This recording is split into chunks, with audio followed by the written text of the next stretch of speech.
This is Sebastian with Gardener's Yards, here to talk about an all too common problem, hydrophobic soil. Hydrophobic soil occurs when your potting mix gets so dry that your plant no longer retains water. As I water this plant, you can see that the water just runs straight between the pot and out through the bottom. That means the root ball is not properly absorbing the moisture that it actually needs. A tried and true trick is to add a few drops of dish soap to your water.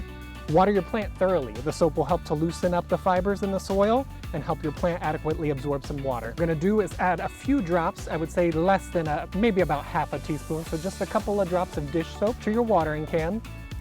You're gonna mix thoroughly. And then you slowly wanna pour that over the root ball of your plant.